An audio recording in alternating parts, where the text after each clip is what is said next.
আপনি কি প্রতিদিন ক্লান্তি অনুভব করেন? ঘন ঘন অসুস্থ হন? তাহলে সমস্যাটা হতে পারে আপনার খাবারের তালিকায়।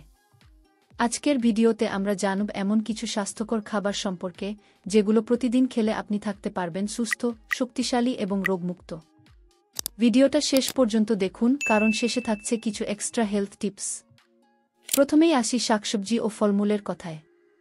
প্রতিদিন অন্তত ৩ থেকে ৫ ধরনের সবজি ও ২ থেকে ৩ ধরনের ফল খাওয়া উচিত।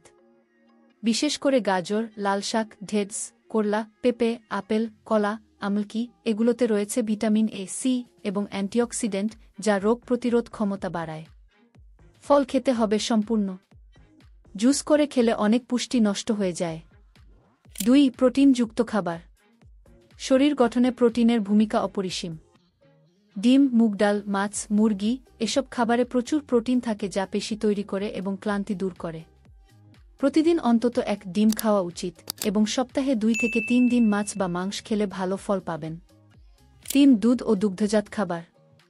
দুধ, দই, ছানা এগুলো আমাদের হাড় ও দাঁতের জন্য খুবই উপকারী। এতে থাকে ক্যালসিয়াম ও ভিটামিন ডি। দুধ ভালো না লাগলে দই বা ছানা খেতে পারেন। প্রতিদিন অন্তত ১ গ্লাস দুধ বা সম্মানের কিছু খাবার খাওয়া দরকার। ৪. বাদাম ও বীজজাত খাবার। বাদাম ও বীজে রয়েছে স্বাস্থ্যকর চর্বি, গুড ফ্যাট, যা হৃৎপিণ্ডের জন্য ভালো।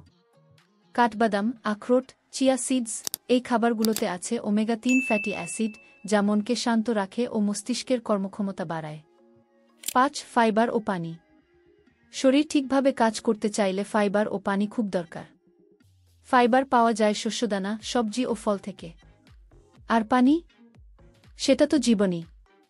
দিনে অন্তত ৮ থেকে ১০ গ্লাস পানি খেতে হবে। এটা হজম ঠিক রাখে, শরীরের বিষাক্ত পদার্থ বের করে দেয়।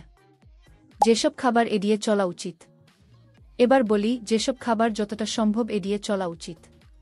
অতিরিক্ত চিনি, কোমল পানীয়, ফাস্টফুড, প্রক্রিয়াজাত খাবার। এই খাবারগুলো ওজন বাড়ায়, ডায়াবেটিস ও হৃদরোগের ঝুঁকি বাড়ায়। শুধু খাবারই নয়, সঙ্গে থাকতে হবে নিয়মিত ব্যায়াম ও পর্যাপ্ত ঘুম। সুস্থ থাকতে হলে নিজের যত্ন আপনাকেই নিতে হবে। আজ থেকেই আপনার খাবারের তালিকায় যুক্ত করুন এই স্বাস্থ্যকর খাবারগুলো। ভিডিওটি ভালো লাগলে একটা লাইক দিন, কমেন্ট করে জানান আপনি প্রতিদিন কি কি স্বাস্থ্যকর খাবার খান, আর অবশ্যই সাবস্ক্রাইব করুন এমন আরও ভিডিওর জন্য। সুস্থ থাকুন, ভালো থাকুন। ধন্যবাদ।